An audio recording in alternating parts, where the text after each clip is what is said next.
Hey everybody, I am at my cat sitting gig, checking in with you, celebrating. I am celebrating my advancement in my version of my life. Like I've come to terms with the fact that I am flying solo and perfectly happy to be for as long as my life will be. And perchance, I meet a partner, a man who is of interest to me intellectually, heart-centeredly, how conscious is he of his place in his evolution?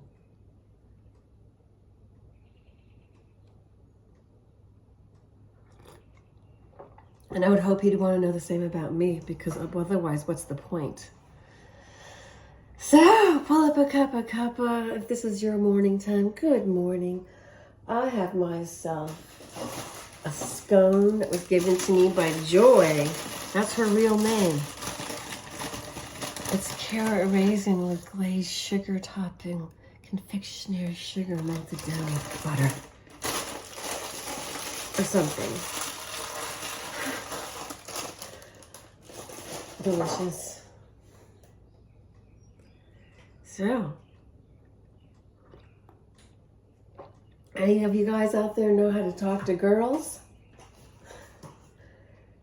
When I was with the ex in Virginia, who turned out to be pathologically narcissistic, I wanted so much to be able to communicate effectively with him that I suggested that I said, hey, when you want to do something at work, how many steps should it be?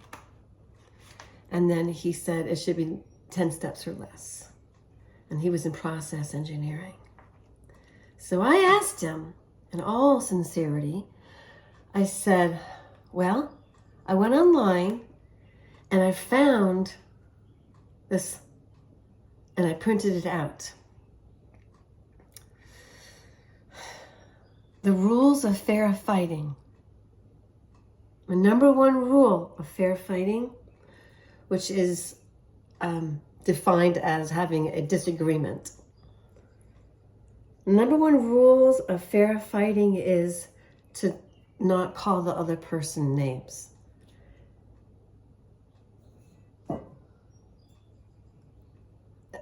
I had name calling from husband 2 and the last long term. I've only had 3 men in the last 30 plus years. I'm not promiscuous, contrary to popular opinion. And the stories I tell, I'm a storyteller. And if it didn't happen, I'll make it funny. But then a lot of things did happen.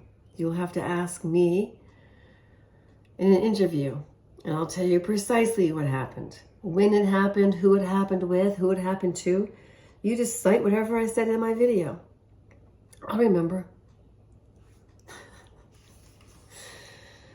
Because it's long-term memory, of course. I couldn't remember it because I made it up.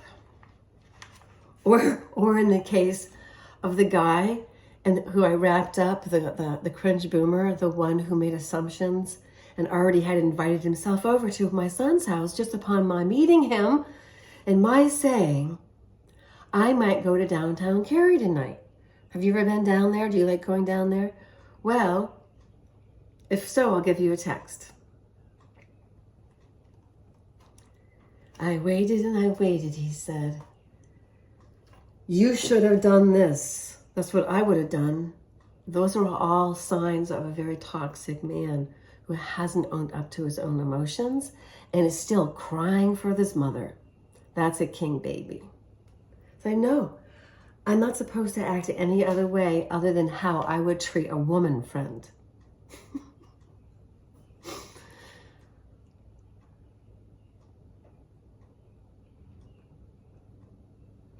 If it's too late, I'm not texting her back. And then we pick up right where we left off. No offense, but this guy took offense. I felt dissed. ... Part 1 and part 2 are at full unedited. And then the wrap up I just did. All of that will be linked.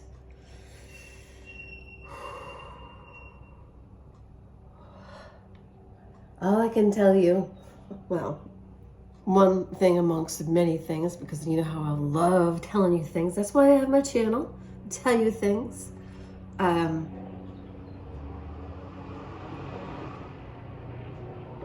important thing, the most important, is that I recognized his toxicity through his text without involving myself any further and telling him there's a red flag waving in my face. And also not quote unquote, but really? You really thought a woman you just met would invite you over to her home, let alone her son's house where she was dog sitting. You know, I have 2 dogs. The little Boston Terrier subsequently ran down the stairs because he went looking for his ball and he couldn't find it. And he comes running up and I'm wearing all white.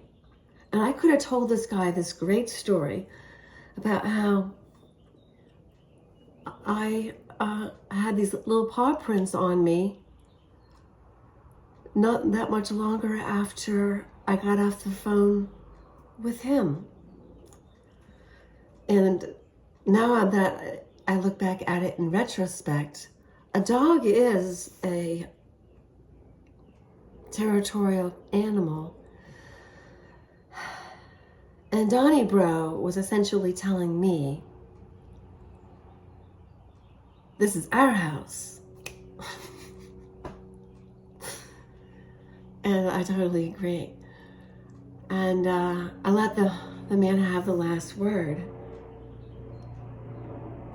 And the insinuation, and it wraps up to what I was saying and how I got the story going. He insinuated that perhaps I had 2 different personalities. So of course I didn't remember.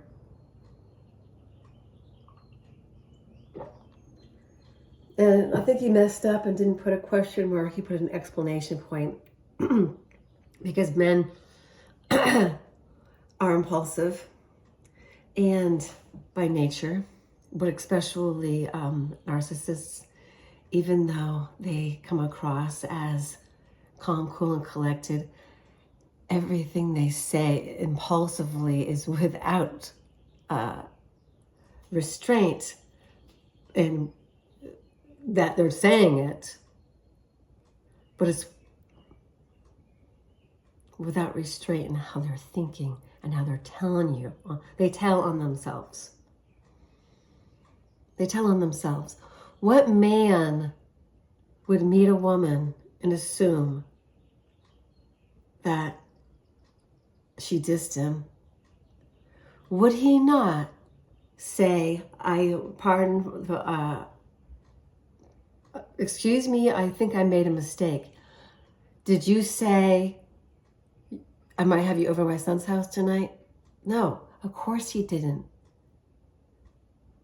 Because he did what in the rules of fair fighting is pinpoint what the argument is. Pinpoint what the focus is. What are we talking about? What is the issue here? For me, it was like, oh, we didn't have very good communication. And it's obvious to me he lacks communication skills. I can see he does not have the ability to verify and validate. I see that he's emotionally reacting, which is in the rules of fair fighting a no-no. But the biggie is, I feel dissed, and then they give it to you. I feel dissed. Do something about it, mommy. Okay?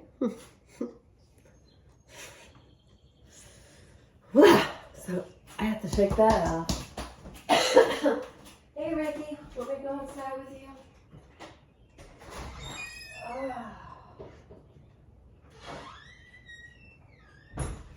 He didn't move out of the way. I'm not done. He's like, where are you going?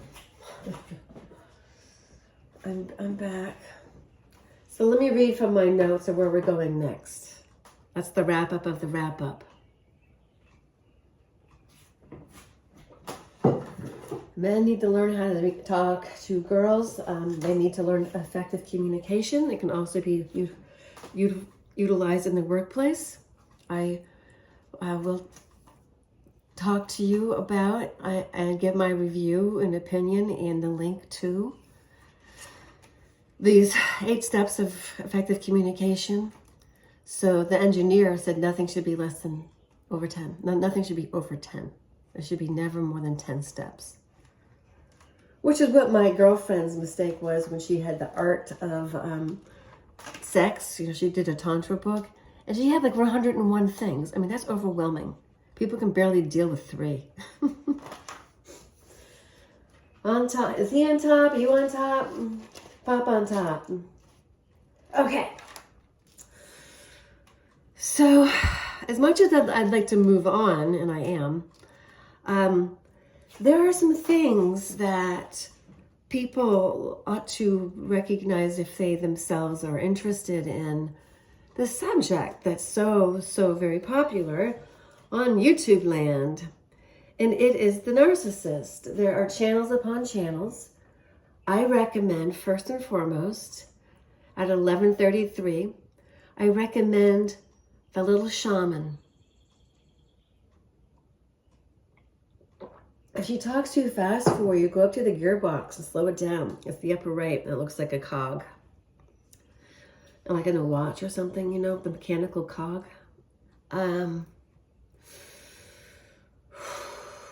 I found this woman, Angie, initially. She does this really fun razzle-dazzle show at a fabric lined little tent. She's blonde and has glasses, and she's funny. She's so funny. She's a little beefy. She's a nice round woman. She's gorgeous. She's body positive. So my experience with the narcissist is that oftentimes it's the cloaked narcissist. Now, why is it that I can see this stuff? And I was born into a family, and my siblings took a really long time to see it, or they didn't see it in such that they themselves were like a hawk flying overhead, able to see the forest for the trees.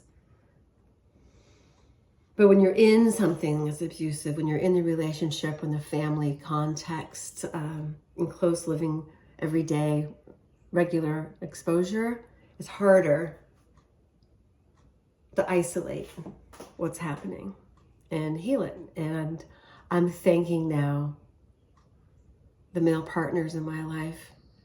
For the first one, I was able to raise 2 children. And then I co-parented with the second one, who was an excellent stepfather. So thank you, husband 1, for raising them 2. Thank you, husband number 2, for really being into being a stepdad and showing us a great life. Thank you so much. And the humdinger of them all, as far as personal transformation and learning, like getting it, that would be that last decade-long tumultuous highway to hell.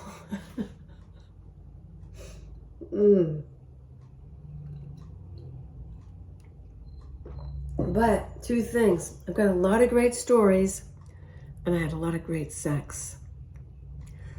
I'm a high libido woman. However, I am not trashy, and men who don't have the energetic quality that I actually am like, zzz, you can't get to me from that place because I already don't feel it.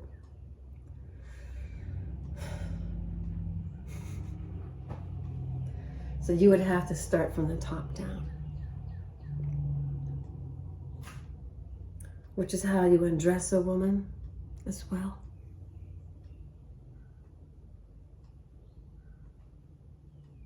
I might link a scene. It's a topless, a lot of big boobs are being shown. I'll link it. It's on my B movie list. In short, the woman is demonstrating how a man should undress her from the top down. I'm telling you how you should actually get to know a woman from the top down in her chakra system. When you're younger, it's from the bottom up. Usually it starts somewhere in the middle, you think. So I think that's what we're going to stop at. The other one is the idea of the weird sheep, and I realized that's why. Not only I was the youngest and the invisible child, and just always told what to do, and like here's your brother's baseball glove. I'm not going to buy you a softball glove so you can play in the girls' team. If you want to play, go try out for a little league. Thanks, Mom. I ended up being one of their star players. I was 12 years old. I had aviator glasses, metal frame. It was awesome. I had a yellow baseball shirt with blue lettering saying the Dodgers. And I was pinch hitter, pinch runner, and first baseman starting. So take that. Why do you think I was also voted most athletic in my high school class? So I am learning about the weird sheep, and it has to do with farming and James Weback's and James Lovelock's book, The Gaia Theory. Well, it goes right into planetary tantra, which is one of the things on my channel.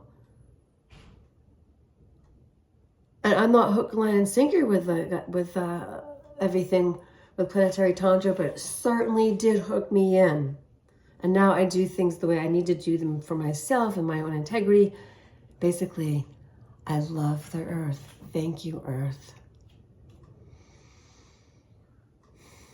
For the trees, who are the real reducers of carbon. And for the carbon emitters, humans. We're meant to live in perfect harmony. See? It's the perfect design. So,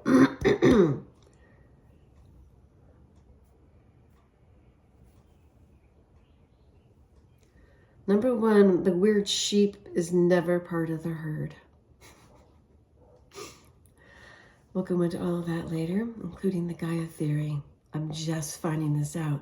But in short, just like your body can regenerate given the right circumstances, the world is self-sustaining. And unlike people who say the world would be better off without us, that's like saying a mother would be better off without her child. Get it? Much love.